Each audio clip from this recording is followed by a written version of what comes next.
지난 5년 동안 그 문재인 정부가 마감을 하고 이제 새로운 정부의 취임을 앞두고 있습니다. 저는 문재인 정부의 한계를 경험하고 있거든요. 그래서 대통령 선거 이전에 김태영 소장이 저술한 대통령 선택의 심리학이라는 그 책을 다시 한번 살펴봅니다. 그때 문재인 대통령에 대해서 규정하기를, 그때는 대통령 후보자였던 때지요. 착한 아이 컴플렉스 가진 사람이다, 그렇게 말했어요. 그는 정치를 하는 것을 극도로 싫어했습니다. 거리를 두었고, 그런데 시대적인 요청과 그런 맥락 앞에 운명적으로 이 정치, 대통령에 대한 부름을 바꾸는 이 길에 들어서게 되었지요. 그리고 제가 이렇게 지난 5년의 세월을 보건대 마치 종교인처럼 자신을 통제해가며 뚜벅뚜벅 그 무거운 국정이라고 하는 엄청난 무거운 짐을 지고 가는 그런 대통령의 모습을 보았습니다. 굉장히 힘들고 어려웠던 길이었지요. 아마 그는 이제 대통령의 자리에서 내려오게 될 때 그가 늘 해왔던 대로 놀라운 자유와 해방감을 그가 경험하게 될 것입니다. 저는 이 대통령이라는 것을 하면서 저의 하나의 바람과 기대가 있다면, 물론 엄청난 삶의 무게와 나라의 어떤 모든 백성의 짐을 짊어지고 가는 게 있지만 이걸 즐기면서 할 수는 없었을까? 예술적 마인드를 가지고 상상력과 창조력을 가지고 새로운 세계로 건너가는 그런 것은 할 수 없을까라는 그런 아쉬움이 제 마음에 남아 있습니다. 그리고 정말 그 책처럼 되었더라고요. 그래서 심리학이라고 하는 것이, 야, 이게 엄청난 거구나. 우리의 심리를 과학적으로, 수학적으로 이렇게 판단을 해보면 그 사람의 과거의 행동과 기록들, 말을 보면 그 사람이 앞으로 장차 어떻게 가야 할지 그걸 알 수 있다는 겁니다. 김태영 소장이 말하기를, 그런데 그렇게 심리학을 하지 않는다는 거예요. 대한민국의 심리학이나 특별히 미국의 주류 심리학은 어느 하나의 인간을 객관적 사실을 가지고 과학적으로, 수학적으로 그 사람을 관찰하는 것이 아니라는 겁니다. 이미 심리학과 사회과학이 자본주의의 신여가 된 거예요. 그러니까 자본의 어떤 정당성을 맞추기 위해서 그런 신여의 역할을 심리학이 이용되어지고 있다는 것이죠. 그러나 이제는 내가 종속적인 존재에서 내가 벗어나려면, 내가 독립적이어야 하고 창의적인 존재가 되려면 그런 과거의 어떤 구조주의, 그것을 내가 벗어나야 한다는 것입니다. 지난주에 이 더하임에 한 손님이 오셨어요. 여성이셨어요. 근데 혼자서 한 90여 분 정도를 계셨는데 나중에는 다른 분이 올 줄 알았거든요. 근데 음식을 주문하기까지 한 15분을 전화통화 하세요. 그리고 식사도 마치시고 나중에 식사가 마쳐진 다음에도 한 40분 동안 휴대폰으로 전화통화를 하는 겁니다. 그러면 전화통화를 아는 지인과 하면, 여러분, 대화는 리액션이잖아요. 내가 말을 하면 상대방이 리액션을 하고, 누군가가 액션을 취하면 내가 리액션으로 말을 하고. 근데 참 독특한 것은, 제가 내용은 모르겠는데 이분이 말하는 게 거의 80%, 90%를 일방적으로 말을 하는 거예요. 굉장히 빠른 속도로 말을 하는 거예요.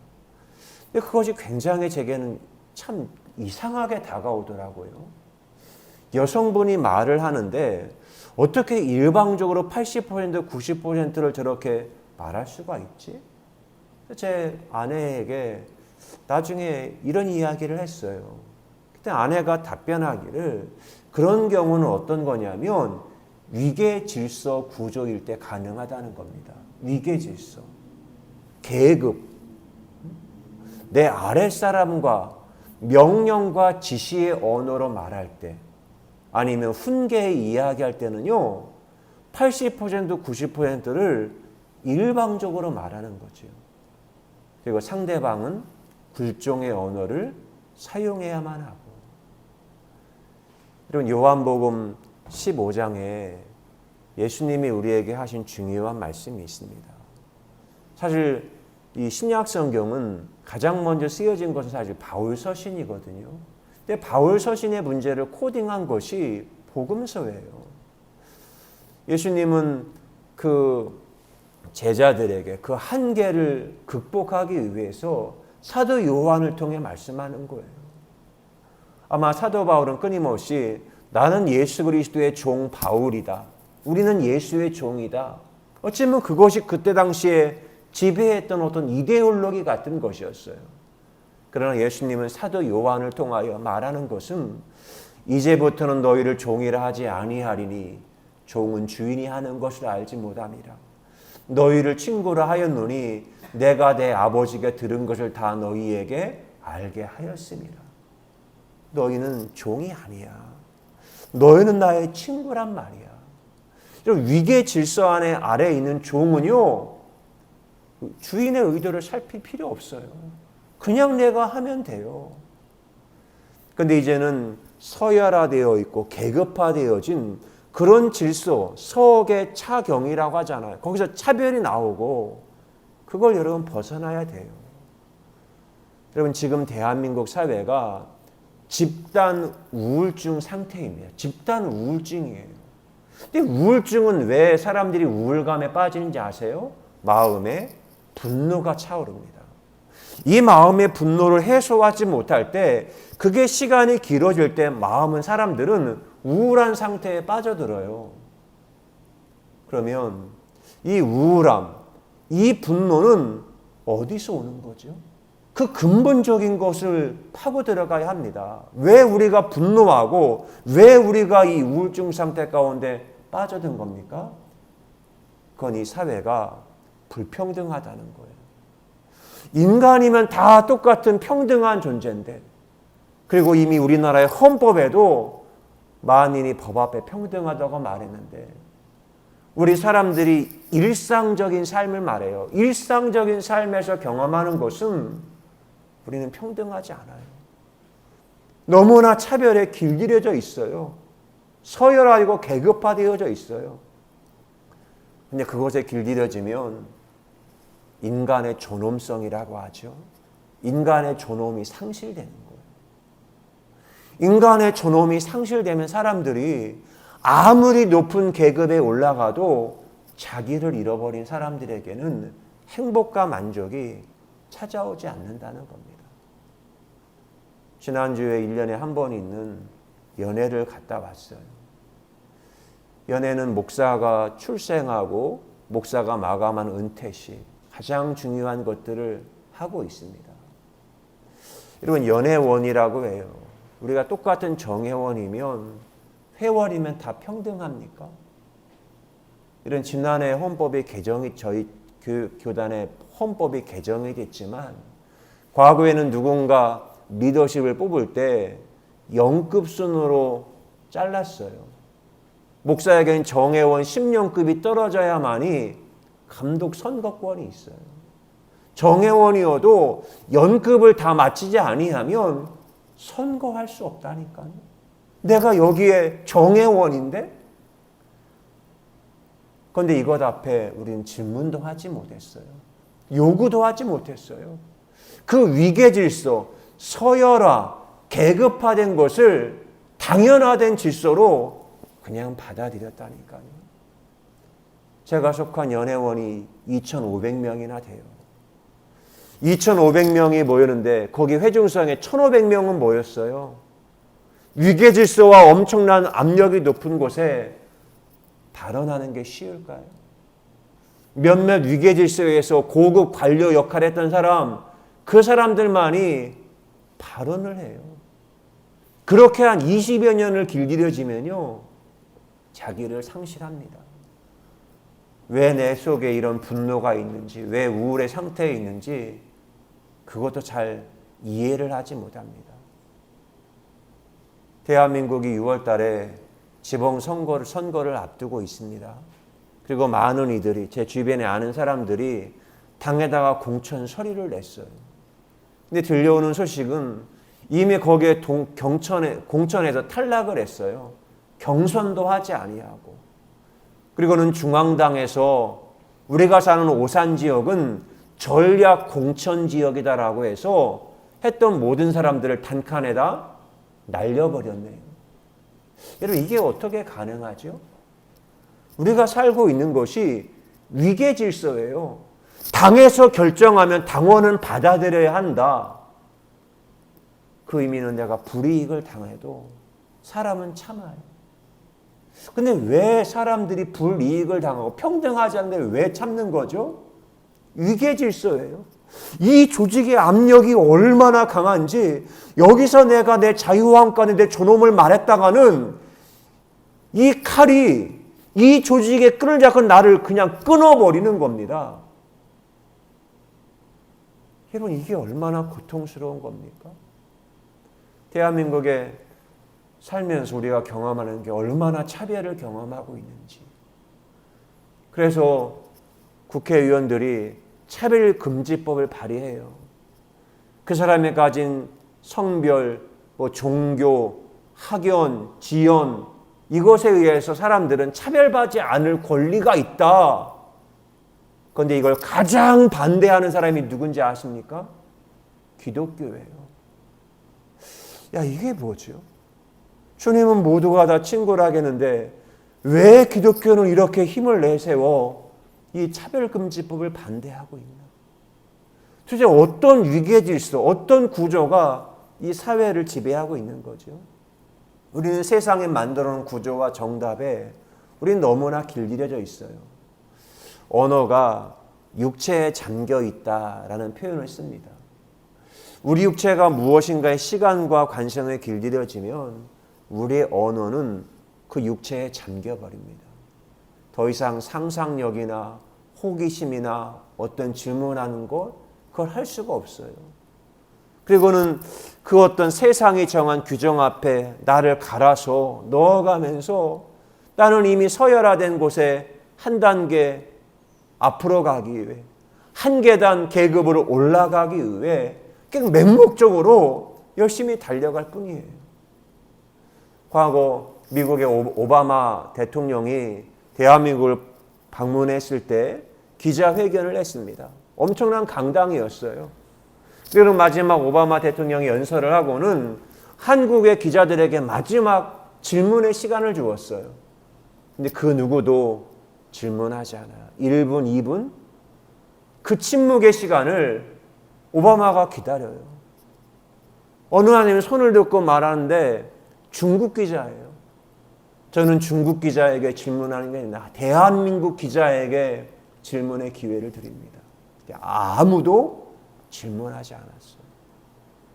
EBS에서 그 모습을 가지고 한국 교육의 실상이 어떤 것인지 방영을 한 적이 있죠. 그때는 이해하지 못했어요. 왜 이런 거지? 과거 박근혜 정부에서 국정농단 사태가 발생을 했습니다. 나중에는 헌법재판소의 판결에 의해서 피청구인 박근혜를 파면한다라는 선고가 떨어졌죠. 근데 그 선고가 있기 전에 그런 많은 농단 사태가 불어지고 있을 때 기자들을 청와대에다 불러 모았어요. 그 장면이 지금도 선해요. 차를 나누며 대담회를 하는데 대통령은 일방적으로 말하고 기자들은 그 누구도 질문하지 않아요. 공손히 두 손을 모으고 경청을 하고 있네요. 국민들은 촛불의 함성 가운데 막 들끓고 있는데, 그런데 그제서야, 이제 시간이 지나고 나면서야 이해가 돼요. 아, 대한민국 사회가 얼마나 서열화되어 있고 계급화되어져 있는지, 유계 구조 가운데 얼마나 차별당하는 것이 얼마나 딱딱한 사회가 되어져 있는지 이제는 그것이 보여지는 겁니다. 우리 남성의 언어는 어떤 조직에 들어갔을 때 위계 질서를 파악해야 되거든. 내 위치가 어딘지, 내 윗사람이 어디고 내 아랫사람이 어딘지, 윗사람에게 따르고 아랫사람이 내 밖을 넘보지 못하도록 그렇게 하는 것이 생존에 유리하거든요. 우리가 신앙이라는 것, 배움이라는 것, 공부라는 것, 행복이라는 것, 저는 이런 것이 오염되어 있구나 그런 생각을 합니다. 공부라는 것 특히.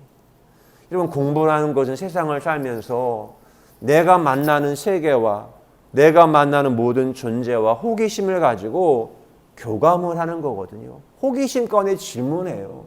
내가 모르는 거에 대해서. 우리 아이들이 어렸을 때 엄마 아빠 뭐예요 얼마나 아이들이 호기심이 많았습니까? 근데 아이들이 성장하면서 없어지는 게 호기심이 없어요. 질문 없어요. 질문하는 거 싫어해요. 답을 외우라고 합니다. 이미 어떤 거대한 구조에 갇혀버린 거예요.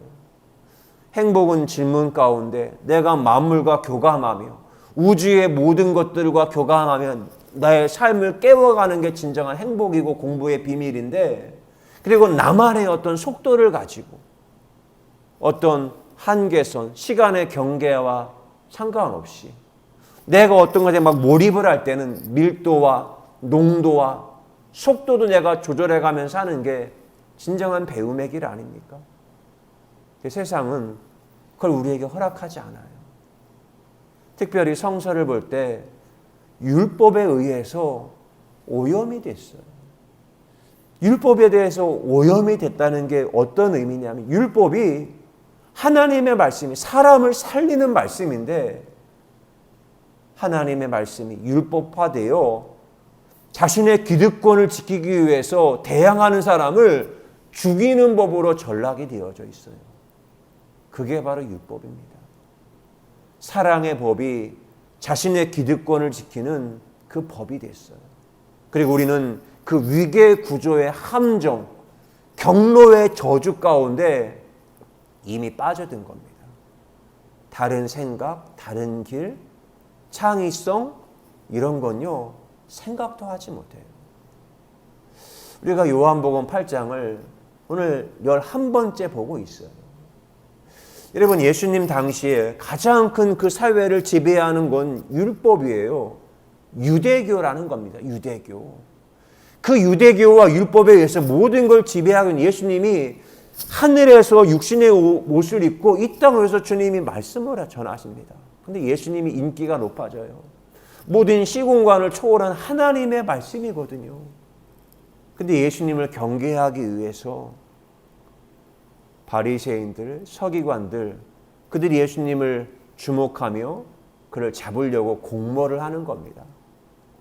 그래서 어떤 일이 발생합니까?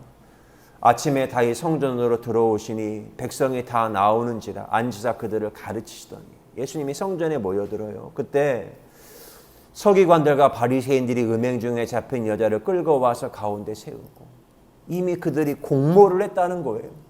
예수님을 조작하고 공모해서 올가미로 가두기 위해서 그렇게 세우고는 예수께 말해, 선생이요, 여자가 가는 마다 현장에 잡혔나이다. 모세는 율법에 이러한 여자를 돌로 치라 명하였거니와 선생은 어떻게 말하겠나이까. 완전히 예수님을 몰아넣은 거예요. 올가미로 포획하려고. 빠져나갈 구멍도 없어요. 가는 마다 현장에 붙잡힌 여인, 남자는 이미 도망간 것 같고 아마 그런 상황을 만들지 않았을까요? 서기관과 바리새인들, 대상들이 이미 짝짝꿍돼서 공모를 했겠죠.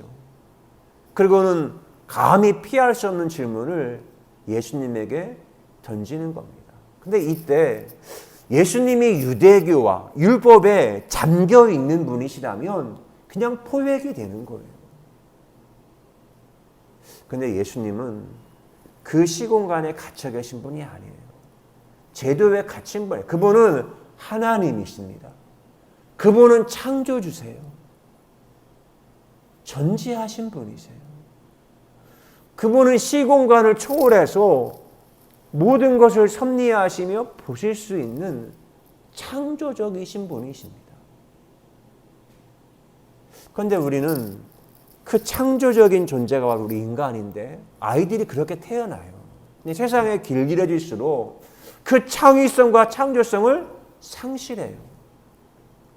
이스라엘 백성들이 출애굽에서 애굽의 자유함을 얻었잖아요. 몸은 벗어났는데 430년 동안 길들여진 것에 의해서 길들여져 있어요. 전통이 인습이 되어 고착화되어 우리를 얽어매고 있는데 그걸 아예 생각을 하지를 못하는 겁니다. 이런 대한민국의 교육제도가 저는 가장 심각한 이 대한민국의 문제는 식민사관과 분단주의거든요. 식민사관, 우리는 외정기를 겪었어요. 그런데 외정기 이전을 거슬러 올라가면 이 땅에 고려시대, 조선시대에 있었던 것이 4대주의예요. 4대주의. 중국을 어버이로 섬겼던, 그런데 그 4대주의, 식민사관, 분단주의가 하나의 줄기로 이 땅을 지금도 지배하고 있어요. 이 땅을 이념이 되어서. 그리고 대량화, 표준화, 규격화해서 사람들을 막 길러내요. 이상한 나라 수학자라는 영화를 봤습니다. 거기에 주인공 지우라는 고등학교 1학년 학생이 나와요. 그 학생은 아버지가 음주 운전에 사고당해 세상을 떠났고 자기가 6살 때인가 어머니가 홀로 키워서 공부는 똑똑했어요. 근데 이 아이가 사회적 배려 대상자로 인해서 대한민국 0.1%만 진학이 가능한 최고 좋은 고등학교의 사회 사배자 전형이라고 하죠. 그 전형으로 입학을 했습니다. 그리고는 열심히 엄마의 기대와 소원이 있어 열심히 공부하는데 이 아이는 뭐 강남의 그 지역에 가서 대치동에도 뭐 과외 뭐 이런 거 받지 않으니까 혼자 공부해서 따라가기는 버거워요. 이 특수 목적고는 1학년 가을 한 뭐 9월, 10월이 되면요 3년 과정을 다 맞춰버려요. 학생들이 그만큼 사교육으로 받아오니까 거기 뭐 수학 선생님은 너무 편해요. 애들이 뭐 사교육으로 이미 다 받아오니까. 그러나 이 지우라는 학생은 버겁지요. 사교육을 받자고 혼자 공부하는데 수학을 따라갈 수가 없어요. 나중에 담임이 상담을 합니다. 다른 과목 뭐 영어, 국어는 다 등급이 나오는데 문제는 수학이 9등급이 나오는 거예요. 우리 학교는 특수목적고고에 4.5등급만 나와도 수시로 스카이가 지원이 가능하다는 거예요. 그런데 문제는 지우야, 내가 수학이 9등급이다. 이런 때 하는 것은 일반고로 전학 가는 게 좋다. 그런 이야기를 하는 겁니다. 수학이 도무지 따라갈 수가 없어요. 최고 난이도의 문제를 아이들이 풀어요. 담임이 수학인데 수학 문제를 풀고 20문제를 줬는데 어떤 거냐면 강남의 박사 수학자도 그 문제를 풀면 7문제가 틀렸다는데 어느 날 지우가 학교 수의실 경비실에 가서 그 문제를 풀었는데 경비 아저씨가 20문제가 되는 문제를 하나의 문제도 오답이 없이 다 퍼펙트하게 20의 문제를 다 맞춘 겁니다. 지우가 눈이 뒤집어진 거지.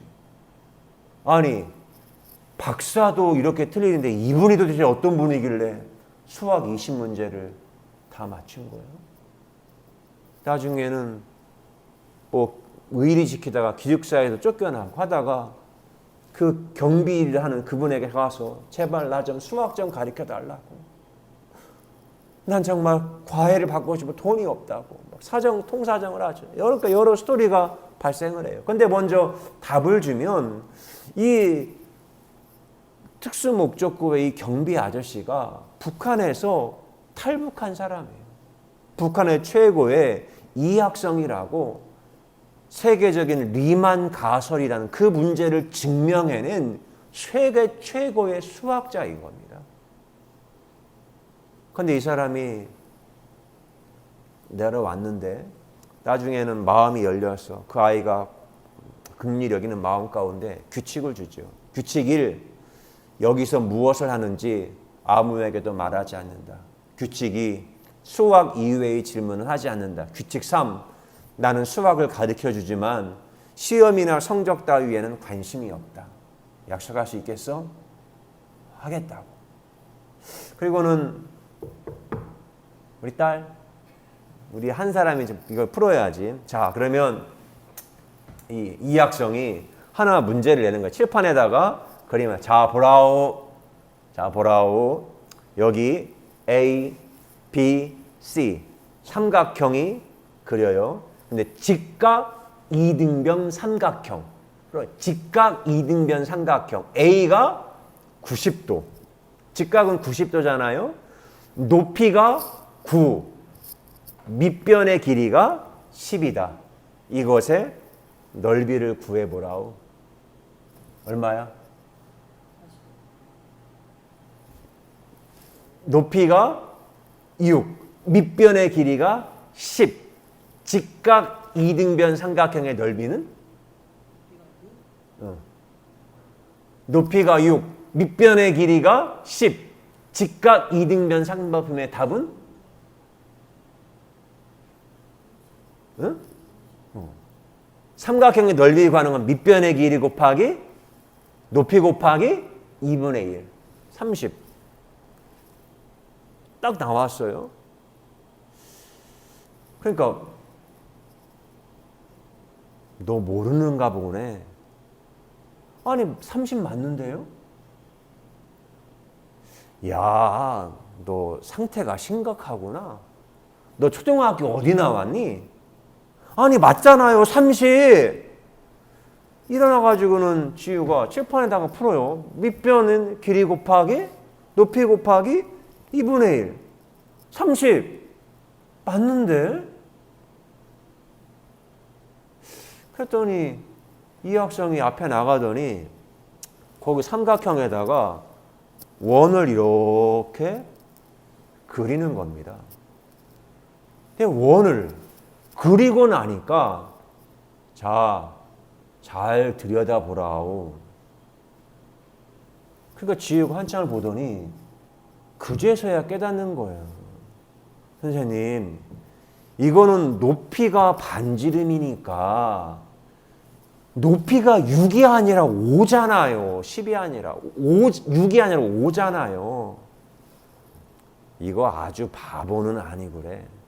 에이, 이것은 아저씨가 문제를 잘못 낸 것이죠. 남한에서는 이런 것을 출제 오류라고 하거든요. 시험에서 이런 것은 다 맞게 해줘요. 규칙 3. 나는 시험이나 성적에는 관심이 없다. 그럼 이런 삼각형은 존재하네, 안 하네? 그야 존재할 수 없지요. 그런데 어떤 바보가 존재하지도 않는 삼각형의 넓이를 30이라고 우기면, 그것도 새벽닭 울기 전에 3번이나 그랬다면, 그런데 그게 우리가 겪고 있는 일이에요. 그것은 내가 답을 맞추는 데만 욕심을 내었기 때문에 눈에 아무것도 안 보이는 거예요. 근데 저는 그 영화 보면 제 마음에 울림이 있어요. 우리는 학교 교육, 어떤 제도에 들어와서 문제에 대한 질문하지 않아요. 구조에 대한 문제는 질문하지 않아요. 우리는 무조건 답만 차와요. 질문했다가는 수능 시간 90분 동안에 수학 문제를 풀 수가 없어요. 그냥 빨리빨리 답 문제를 푸는 기계가 되어야만이 이거를 통과할 수가 있는 거예요. 거기 학생이 말합니다. 답을 내는 것도 중요하지만 질문이 무엇인지를 아는 것이 더 중요한 기야. 왜냐하면 틀린 질문에서는 옳은 답이 나올 수 없기 때문이지. 답을 맞추는 것보다 답을 찾는 과정이 중요하다. 그리고는 문제에다가 성희가 S표를 해요. 여러분, 인생은 여러분 답을 찾는 게 아니에요. 질문을 하고 증명해 가는 과정입니다. 근데 저는 이 요한복음 8장이 제게 다가와요. 우리가 예수님이 아니면, 우리가 이렇게 바리새인, 서기관, 대제사장 이들이 규정한 율법주의에 사로잡혀 있으면 예수님 같은 질문을 할 수 없어요. 그래, 모세가 한 말이 맞다. 그러나 너희 중에 죄 없는 자가 돌로 치라. 그 문제, 규정해준 그 질문이 틀렸다는 생각을 사람들은 한 번도 해보지를 못했던 겁니다. 우리는 어느덧 세상에서 그동안 전통으로 내려왔던 것, 구조화된 것에 이미 경로에 빠져버렸어요. 사실은 율법이 얼마나 아름다운 하나님의 소리였습니까? 그러나 시간이 지나면 율법이 서열화되고 계급화되고 차별을 만들고 사람을 죽이는 도구로, 그 한 여인을 죽이는 도구로 율법이 사용되어지고 있어요. 영화에 등장하는 리악성, 그분이 수학에 대한 호기심이 너무 컸어요. 열심히 수학을 공부해요. 어렸을 때부터 열심히 공부를 해요. 근데 그가 왜 목숨을 걸고 휴전선을 넘어서, 경계선을 넘어서, 이념을 넘어서 왜 남한으로 내려온지 아십니까? 그건 북한엔 수학을 공부한다는 것이 리만 가설이 무엇이냐면, 리만 가설을 풀고 증명해내면 이 땅에 있는 모든 암호화되어진 거 있죠? 컴퓨터 비번? 모든 걸 다 풀어버릴 수가 있어요. 전 세계 핵무기 컨트롤, 모든 거 잠금 해제, 리만 가설을 증명하고 풀면 모든 걸 다 풀 수 있다니까요. 북한은 그거에 수학을 이용하는 거예요. 근데 이학성은 미치겠는 거예요. 이 우주에 담겨있는 이 아름다운 수학의 언어를 어떻게 사람을 죽이는 살상의 무기로 수학을 이용할 수 있나? 수학이 얼마나 아름다운 노래이고 음악인데 그걸 이학성은 견딜 수 없어요. 어떻게 수학을 사람 죽이는데 전쟁 무기로 수학을 쓸 수가 있어? 이걸 견디다 못해 생명을 걸고 경계선을 넘어 남한으로 왔어요. 왜? 남한에는 자유가 있겠지. 내 진정 사랑하는 것을 위해서 내 마음 모든 걸 쏟을 수 있는 자유가 있는 나라가 남한 아니겠어? 그리고 남한으로 왔네요. 남한은 어떨까요? 근데 남한은 이 수학이 신분제 계급을 결정하는 언어가 되어 있네요. 응? 왜 학생들이 어릴 때 열심히 수학을 공부할까요? 딴 거 없어요. 좋은 명문대 가기 위해서예요.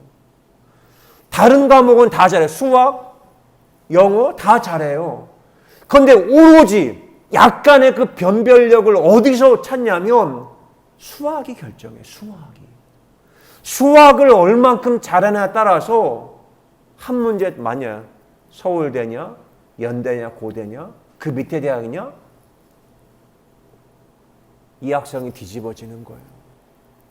야, 어떻게 수학이 서열화, 계급화의 언어가 될 수 있어? 좋은 대학 가고, 좋은 직장 가고, 연봉 많이 받고, 오로지 그것을 위해서 수학이 쓰여지고 있는 거예요. 미치겠는 것 아닙니까? 그런데 그런 질문을 받았을 때 책에 이런 질문이 들어와요. 이건 다 영화에도 말 없는 질문들이에요. 맥락을 잃는 거죠. 그런데 여러분, 성서라는 게, 율법이라는 게 여러분 지금 어떻게 쓰여지고 있을까요? 아까 말했지만 요한복음 15장 12절부터 제가 읽어드릴게요.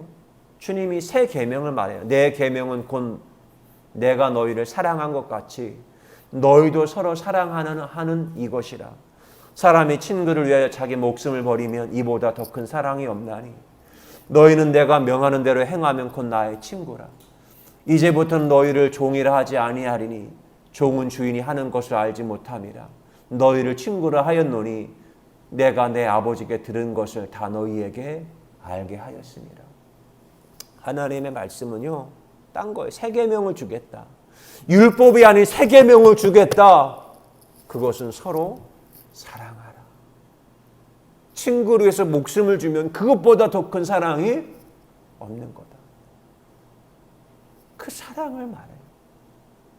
그 사랑의 매력을 따라 살라고. 저는 연애를 갔다 오고 질문해요. 왜 이 성서가 왜 위계의 단어가 된 거지? 왜 사람을 죽이고 살리는 그것에 왜 성서가 쓰이고 있는 거지? 이 아름다운 언어가 하나님의 소리인데, 이 하나님의 놀라운 파동인데. 그리고는 시 한 편을 썼습니다. 이상한 만남. 신화가 수학을 만났다. 아멘이 질문을 만났다. 탈문맥하여 은유, 메타포의 언어를 즐기는 맛 들어간다. 정 들어간다.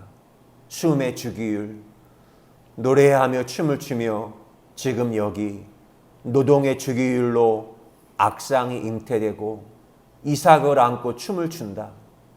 시간의 무게 견디며 생존이 증명되고 다윗의 수금에 수학이 깃들어 숨을 쉰다. 꼭두각시 아닌 내 몸이 좋다. 기도합니다. 좋으신 하나님 감사합니다.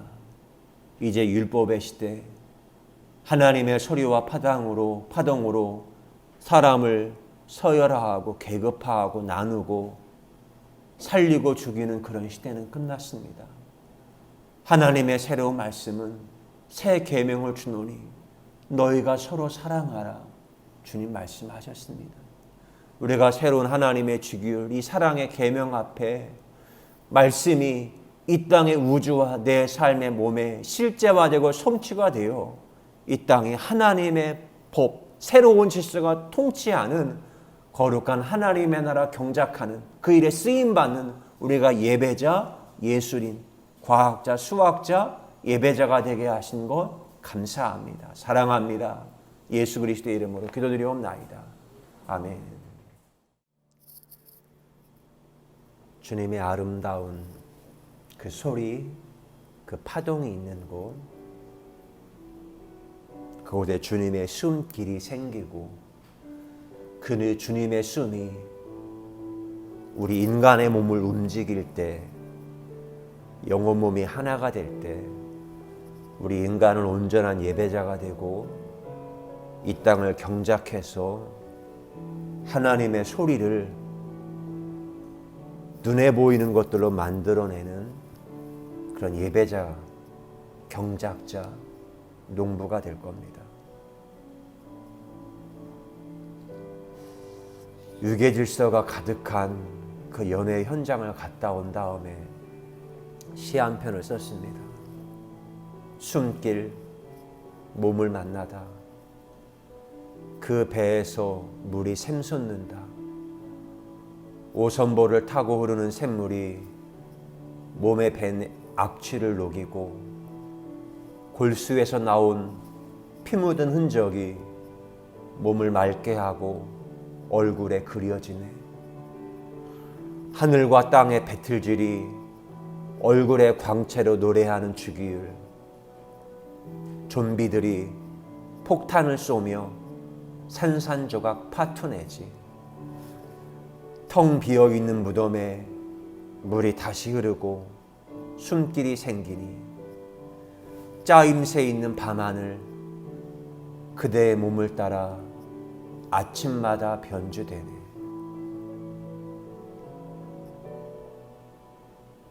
요한복음 8장에 있는 그 배에서 생수의 강이 흘러나오리라. 그 배는 헬라어로 코일리아, 인간의 가장 깊은 내실과 방을 말합니다. 우리 인간의 무의식의 세계, 그 시공간을 말하지. 저는 저의 육체의 장막이 무너졌을 때 세상의 어떤 질서가 무너졌을 때 그 무의식에서 들려오는 하나님의 숨, 빛의 언어를 그때 경험했습니다. 오 하나님, 우리 모든 사랑하는 성도들이 무의식에서 말하는 하나님이 말하는 빛의 언어, 바람의 언어에 춤을 추며 노래하며 하루하루 일상을 거니는 거룩한 예배자로 축복해 주신 것 고맙습니다. 이제는 우리의 생명이신 예수 그리스도의 은혜와 하나님 아버지의 크고 놀라우신 사랑하심과 성령님의 감화 감동 위로 교통하심의 역사가 하나님을 예배한 사랑하는 모든 주의 자녀들 위해 영원히 함께 하시기를 간절히 축원하옵나이다. 아멘.